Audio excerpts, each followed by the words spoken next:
따라 하시겠습니다. 아이성 패배가 주는 교훈. 과거 아날로그 가전시대의 절대 강자는 뭐니 해도 일본의 소니사였습니다.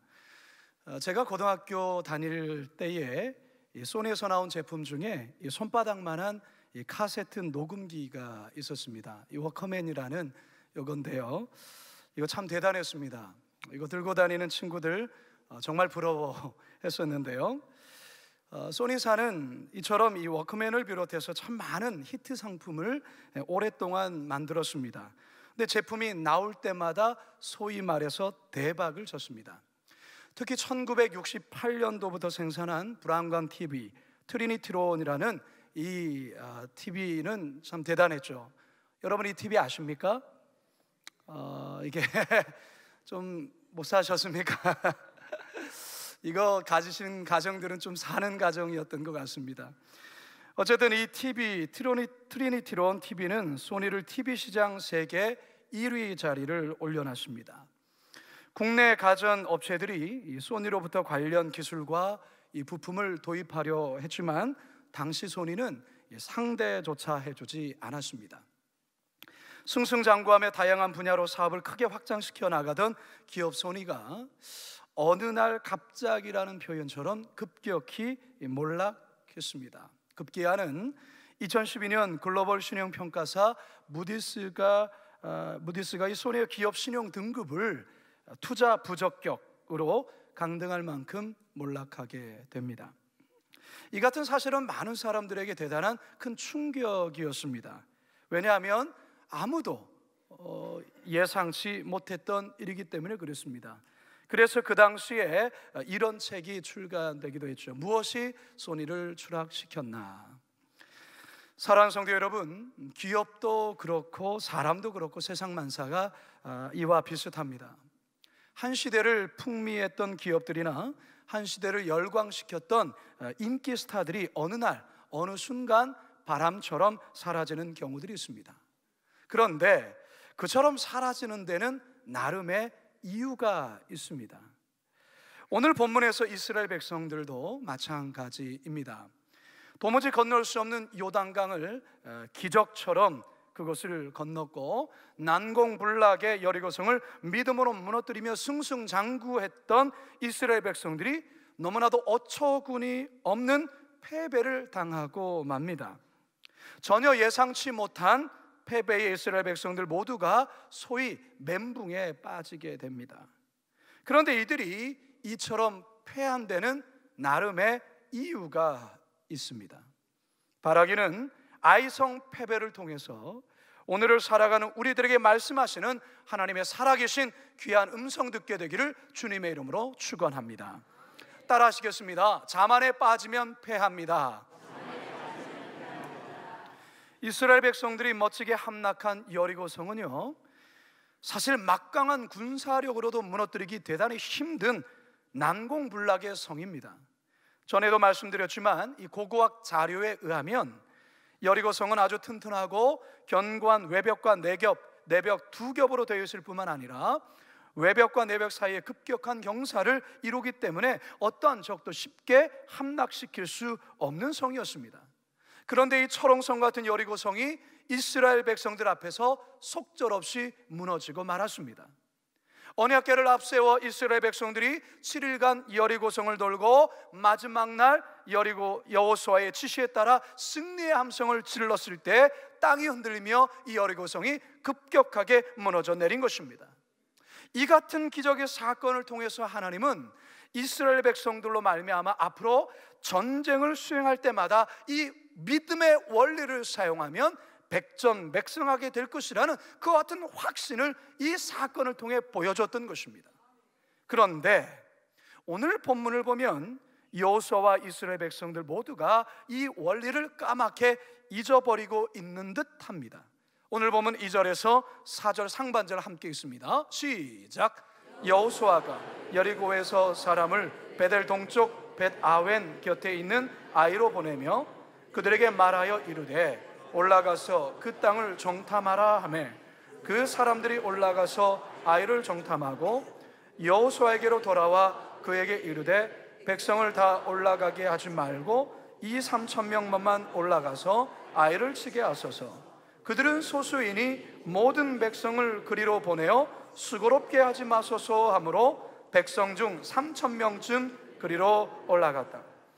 본문에 보면 여호수아가 아이성에 정탐꾼을 보내고 난 이후에 정탐꾼의 보고를 듣고 이 여호수아가 군사를 파병하는 모습을 보여주고 있습니다. 그런데 여호수아가 군사를 파병하는 과정에서 여호수아가 하나님께 묻고 하나님의 음성을 듣는 장면이 나오지 않습니다.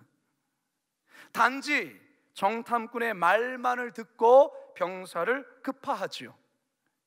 성도 여러분, 그동안 여호수아는 어떠한 일을 시행하기 전에 늘 하나님께 묻고 하나님의 음성을 듣고 그 음성에 순종했던 사람입니다.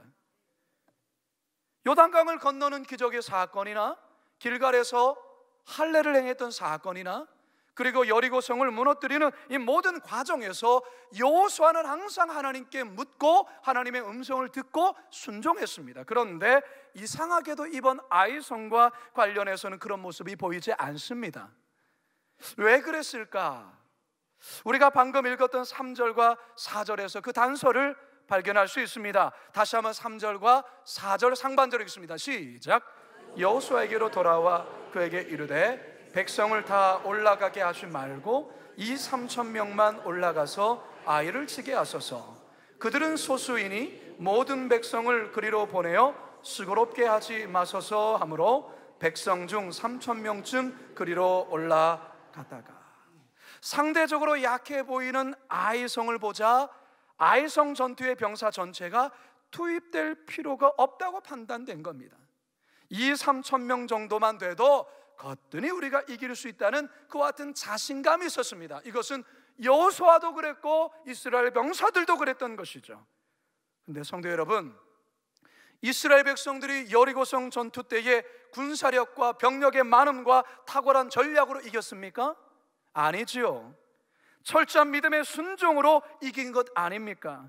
그런데 지금 그들이 아이성을 보자 자신이 강하다는 그와 같은 생각을 가진 거예요. 아유, 저거 춤이야. 이와 같은 자신감이 붙었던 것이죠. 그러나 이것은 자신감을 넘어 자만심입니다.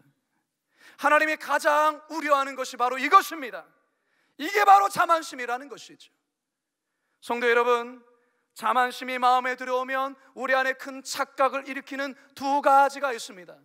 첫 번째 착각은 무엇이냐? 과거에 경험한 한 번의 성공이 마치 영원할 것처럼 생각하게 하는 착각을 일으킵니다. 두 번째 착각은 내가 대단해서 이룬 것이라는 착각을 일으키는 것입니다. 많은 사람들이 성공의 가도를 달릴 때에 바로 이 두 가지 착각으로 인하여 추락하는 것입니다. 2008년 베이징 올림픽에서 박태환 선수가 그야말로 놀라운 결과를 이뤘습니다. 2008년도 그 베이징 올림픽의 400m 자유형에서 한국 남자 수영 사상 최초로 금메달을 땄습니다. 금메달 하나만 딴 게 아닙니다. 이어서 200m 자유형에서는 은메달을 땄습니다. 한국 수영 사상 놀라운 쾌거라 할 수 있죠. 국민 모두가 박태환 선수에게 환호하며 열광을 했습니다.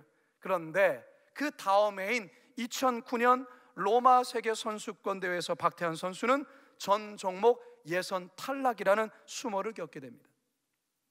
얼마 전 박태환 선수가 어느 한 언론사와의 인터뷰에서 그때를 회상하며 그는 이렇게 고백합니다. 2009년도 로마 대회는 선수로서 많이 반성하고 많은 것을 깨닫게 된 대회였습니다. 제가 더 성숙해지는 계기가 되었습니다. 무엇을 말하는 겁니까? 2009년도에 그 처절한 실패를 통하여서 자신 안에 있는 자만심을 발견했던 것이고 그 후에 다시 열심으로 최선을 다해서 다시 또 수영계에 또 많은 메달을 따게 된 것 아닙니까? 성도 여러분, 자만은 나도 모르는 어느 순간 우리의 마음에 쓱 들어옵니다. 사실 자만하다는 사실을 자신은 잘 인지를 못합니다. 그런데 옆에 사람은 압니다. 나는 모르는데 옆 사람은 알아요. 이상해졌네? 좀 교만해진 것 같네? 자기는 인지를 못해요. 근데 옆 사람은 안다라는 것이죠. 뿐만 아니라 여러분들이 간절히 하나님께 기도했던 그와 같은 시간은 과거가 되어버리고 어느 순간 기도하지 않으면서도 열심히 사역하고 열심히 봉사한다. 여러분, 그 마음에 자만이 깔려 있는 거예요. 여러분, 기도가 무엇입니까? 나의 힘으로 도무지 아무것도 할 수 없습니다. 그러하게 하나님의 절대적인 도우심이 필요합니다. 그렇게 엎드리는 게 기도가 아니겠습니까?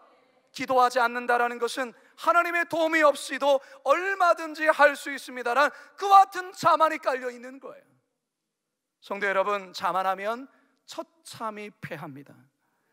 아무리 여리고성의 놀라운 승리를 경험해도 아이 성에서의 패배를 당하고 말 것입니다.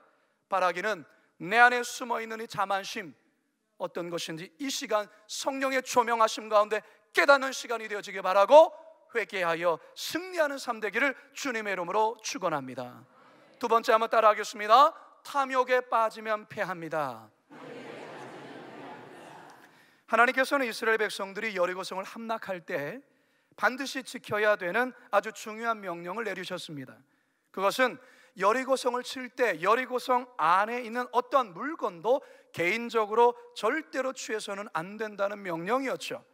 여호수아 6장 18절과 19절 함께 읽겠습니다. 시작. 너희는 온전히 바치고 그 바친 것 중에서 어떤 것이든지 취하여 너희가 이스라엘 진영으로 바치는 것이 되게 하여 고통을 당하게 되지 아니하도록 오직 너희는 그 바친 물건에 손대지 말라. 은금과 기구들은 다 여호와께 구별될 것이니 그것을 여호와의 곳간에 드릴지니라 하니라. 아멘. 자, 그런데 아간이라는 사람이 탐욕에 눈이 어두우면서 하나님의 이 같은 명령을 어기고 맙니다. 그는 시날산의 외투 한 벌과 그리고 은 200세겔 그리고 금 한 덩어리를 훔쳐서 자신의 장막 밑에다가 숨겨놓습니다. 이스라엘이 아이성 전투에서 처참히 패배하게 된 직접적인 원인이 바로 이것이었습니다. 오늘 본문 1절을 함께 읽겠습니다. 시작. 이스라엘 자손들이 온전히 바친 물건으로 말미암아 범죄하였으니 이는 유다 지파 세라의 증손 삽디의 손자 갈미의 아들 아간이 온전히 바친 물건을 가졌음이라. 여호와께서 이스라엘 자손들에게 진노하시니라. 아멘. 이어서 7장 21절도 읽습니다. 시작. 내가 노력한 물건 중에 시날산의 아름다운 외투 한 벌과 은 200세겔과 금 무게가 50세겔 되는 금덩이 하나를 보고 탐내어 가졌나이다. 보소서, 이제 그 물건들을 내 장막 가운데 땅속에 감추었는데 은은 그 밑에 있나이다 하더라. 성도 여러분, 모든 인간들의 마음에는 너나 할 것 없이 욕심이 있습니다. 탐심이라는 죄악된 본성이 있어요. 나는 안 그런데요, 그런 사람 아무도 없습니다. 탐심이라 번역하고 있는 헬라어 이 플레오넥시아라는 이 단어는 더 많은 이라는 플레이온이라는 단어와 가지다라는 뜻의 동사 에코에서 파생된 엑시아가 합성된 단어입니다.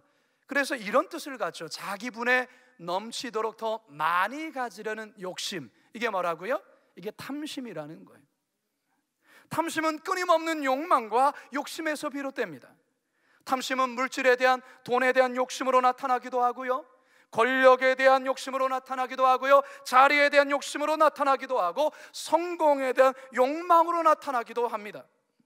잠언에서는 이 탐심을 거머리와 거머리의 두 딸을 의인화해서 이렇게 표현을 합니다. 잠언 30장 15절입니다. 시작. 거머리에게는 두 딸이 있어 다오다오 하느니라.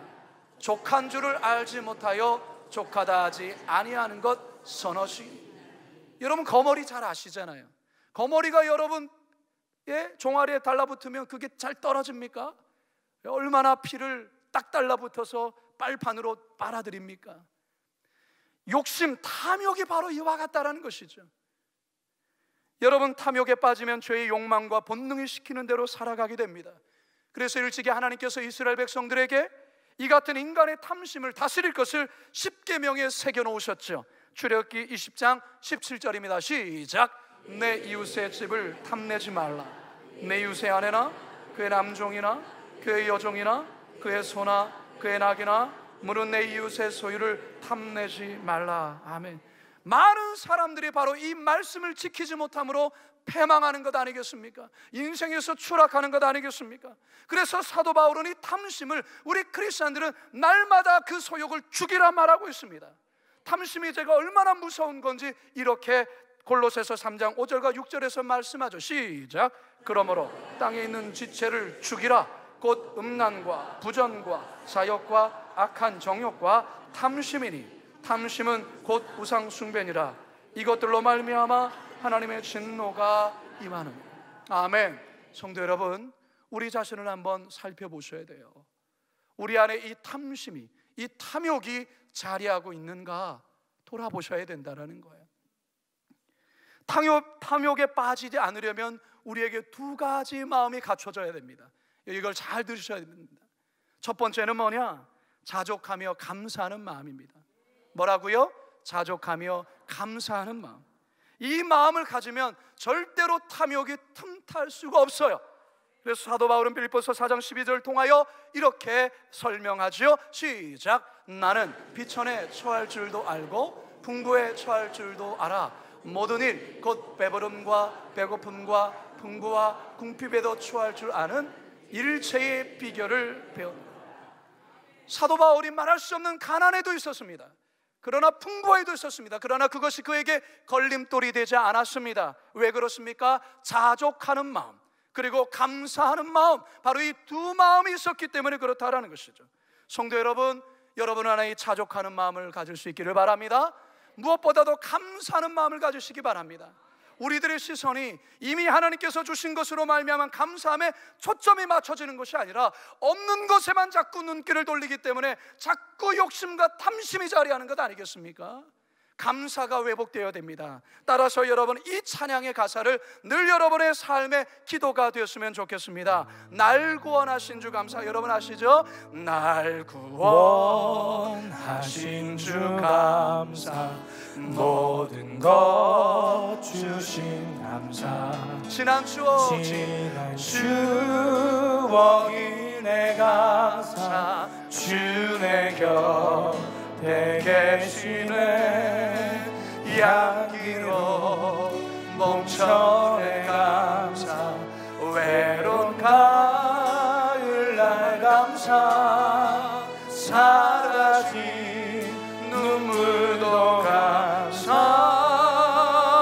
나의 영원 평안에 응답하신 기도, 응답하신 기도 감사, 거절하신 것도 감사하셔야 됩니다.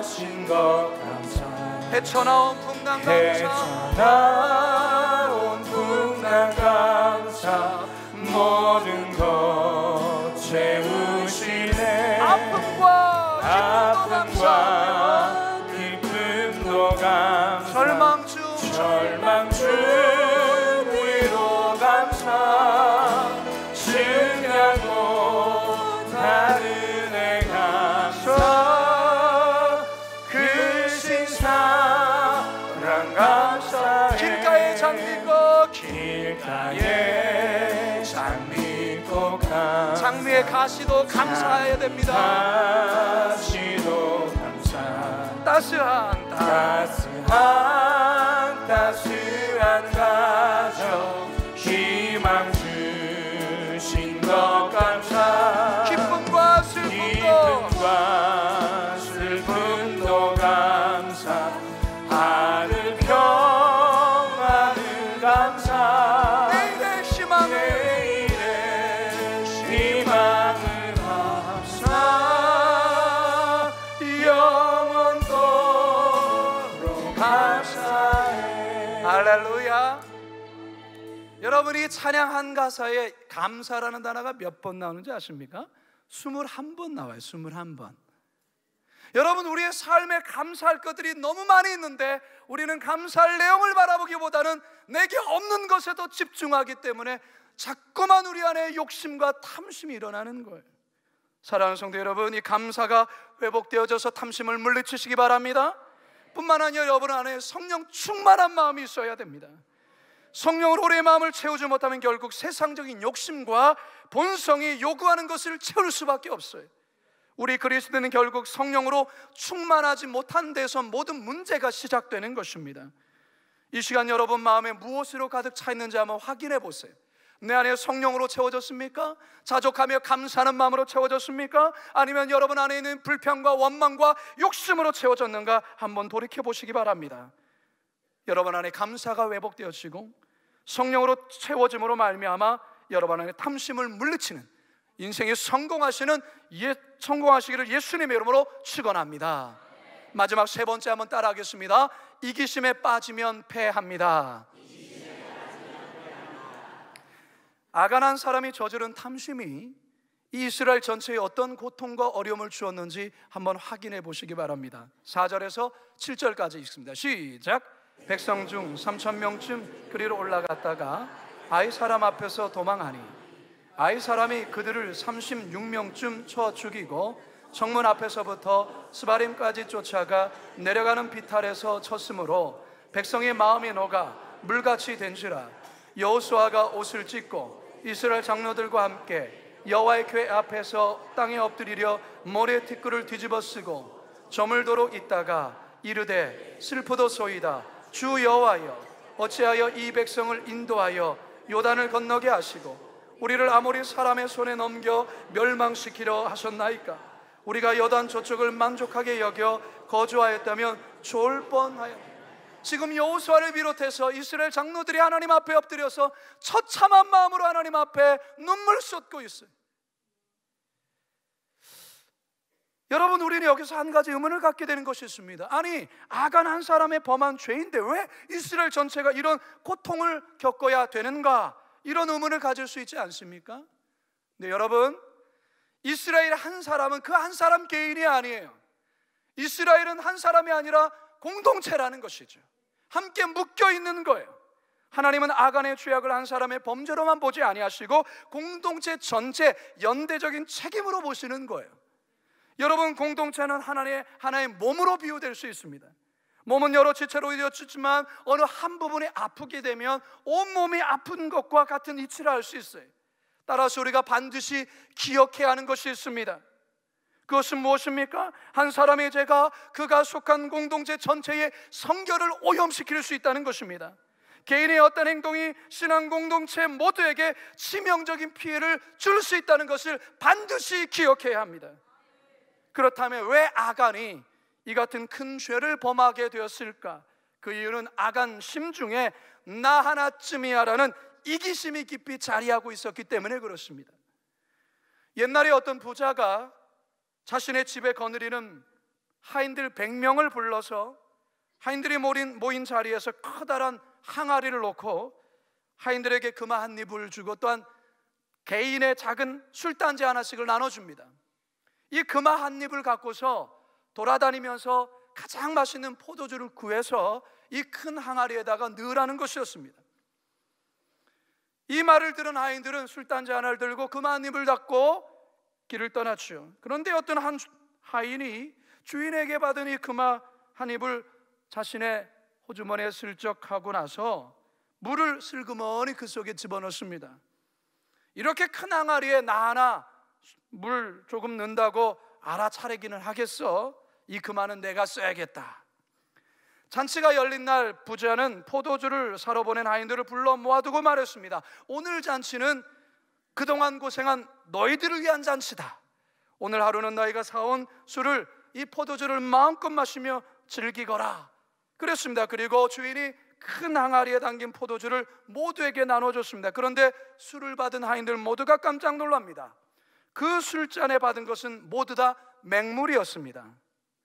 100명의 하인들 모두가 나 하나쯤이야 생각하며 다 맹물만 넣은 거예요. 결국은 그 금화를 다 자기가 빼돌리고 그랬었던 것이죠. 결국은 주인에게 이 모든 사실이 들키고 금화는 빼앗기고 잔치하는 내내 맹물만 들이켰더라 전설 따라 삼설입니다. 여러분, 무슨 말인지 이해하시겠죠? 심리학에서 링겔만 효과라는 게 있습니다. 1913년 독일의 심리학자 링겔만이 이 줄다리기 이 집단에 속한 개인의 공헌도, 이 변화를 측정하는 실험을 한 거예요. 줄다리기 집단에 속한 개인이 당길 수 있는 심의 크기를 100이라고 했을 때, 1인당 100이라고 이제 했을 때 2명, 3명, 8명으로 이루어진 그룹들, 2명이 하면은 200이 나와야 되고 3명이 하면 300이 나오고 8명은 몇 명, 얼마가 나와야 돼요? 800이 나와야 되죠. 이게 산술적인 수치잖아요. 근데 실험을 했더니 과연 그런가? 아니라는 거예요. 예, 2명의 그룹은 기대치의 93%밖에 나오지 않고 3명의 그룹은 85%, 8명의 그룹은 64%의 힘이 크기만 작용했다라는 거예요. 뭘 말하는 겁니까? 그러니까 개인이 할 때는 최선을 다하는데 여러 집단 속에 들어가니까 에이, 나 하나쯤이야 라고 힘을 다 쓰지 않는 거예요. 그러면서 역량을 다 발휘하지 않는 거예요. 그러니까 결국 많으면 많을수록 개인의 힘의 공헌도가 줄어드는 결과, 실험 결과가 나온 거예요. 장정 60만 명이 넘는 이스라엘 백성 가운데 나 하나쯤이야, 뭐 이거 슬쩍 한들 알겠어? 뭐 내가 이거 죄 범한 줄 뭐 하나님께서 뭐 하겠어? 이러한 아간의 생각이 결국은 아이성 패배로 이어진 거예요. 성도 여러분, 우리 교회는요 매주마다 약 6,000명에서 6,400명의 청장년들이 예배를 드립니다. 그러다 보니 나 하나쯤이야 라는 생각을 아주 쉽게 가질 수가 있습니다. 우리 교회 권사님들이 1,200명이나 됩니다. 안수 집사님들이 700명이나 돼요. 그렇기 때문에 우리 권사님들, 안수 집사님 자칫 나 하나쯤이야 뭐 봉사 안 한들, 나 하나쯤이야 목장 모임에 안 한들, 나 하나쯤이야 헌신하지 않은들, 이런 생각 가질 수 있는 거예요. 그것이 공동체를 무너뜨릴 수 있는 이유가 될 수 있는 거예요. 사랑하는 성도 여러분, 큰 교회이기 때문에 죄악이 감춰질 거라 생각할 수 있어요. 많은 사람들 틈에 내가 지은 죄 정도야 뭐 누가 알겠어? 목사님이 알기나 알겠어? 보기나 하겠어? 여러분, 하나님께서 불꽃 같은 눈으로 여러분을 바라보고 있다는 것을 여러분 기억하셔야 돼요. 아간과 같이 그 한 사람의 범죄가 결국 아이성 패배로 이어지는 것처럼 한 사람의 범죄함이 교회 공동체 전체를 큰 수렁에 빠뜨릴 수 있는 거예요. 따라서 여러분, 교회 안에서 바르지 않은 방법으로 또는 은밀한 방법으로 돈 거래를 하거나 상행위를 하는 행동이 교회를 어려움에 빠뜨릴 수 있다는 것을 기억해야 됩니다. 부적절한 이상과의 관계를 남모르게 유지하는 것, 그거 우리 하나님께서 불꽃 같은 눈으로 바라보고 있다는 것, 따라서 교회 공동체의 거룩성을 깨뜨릴 수 있다는 것을 여러분께서 기억하셔야 하는 것입니다. 성도 여러분, 사단은 큰 것으로 우리를 넘어뜨리지 않아요. 아주 작은 것으로 넘어뜨려요. 사단은 대단한 것으로 우리를 넘어뜨리지 않습니다. 아주 사소한 것으로 우리를 넘어뜨리는데, 그 사소한 게 뭐냐? 나 하나쯤이야 라는 이기심이라는 것을 반드시 기억하시기 바랍니다. 이제 저는 말씀을 마무리합니다. 성도 여러분, 아이성 패배, 이것은 전혀 생각지 않았던 패배였어요. 그러나 이 아이성 패배, 우리에게 주시는 하나님의 음성이 있지요. 어느 누구도 자만에 빠지면 결국 패한다는 것을 꼭 기억하시기 바랍니다. 그리고 탐욕에 빠지면 패한다는 것을 기억하십시오. 나 하나쯤이야 라는 이 이기심에 빠지면 패하게 된다는 것을 기억하십시오.